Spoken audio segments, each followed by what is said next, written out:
بسم اللہ الرحمن الرحیم۔ میرا نام ڈاکٹر زبیر خالد ہے، چائلڈ اسپیشلسٹ۔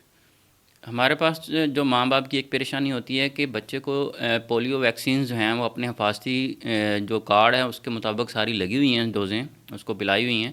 اب جو کمپینز اکثر شروع ہو رہی ہوتی ہیں کہ اس میں بھی وہ پولیو کے قطرے پلانے کے لیے گھروں میں اسکولوں میں آتے ہیں۔ کیا وہ قطرے ہمیں پلانے چاہیے؟ کیونکہ بچہ تو پہلے ہی ویکسینیٹڈ ہے۔ تو اس کا جواب ہے کہ ہاں پلانے چاہیے۔ یہ ساری جو ڈوزیں ہوتی ہیں یہ بوسٹر ڈوزیں کھلاتی ہیں۔ اس سے قوت مدافعت بچوں میں پولیو کے اگینسٹ بڑھ جاتی ہے۔ اس سے کوئی اوور ڈوز نہیں ہوتا، آپ اپنے بچوں کو یہ بوسٹر ڈوزیں پلا سکتے ہیں، اس میں کوئی پریشانی نہیں ہے۔ اور پھر دوسرا سوال ہوتا ہے کہ یہ کیوں شروع ہو جاتی ہیں تھوڑے تھوڑے وقفے کے بعد؟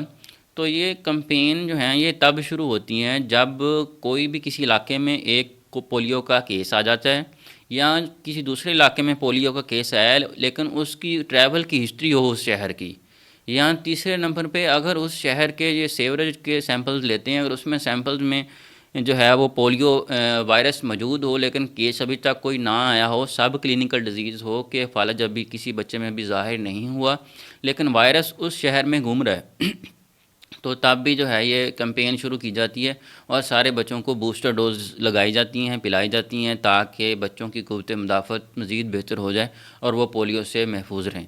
تو آپ اپنے بچوں کو جب بھی کمپین ہو تو لازمی پولیو کے قطرے پلائیں۔ شکریہ۔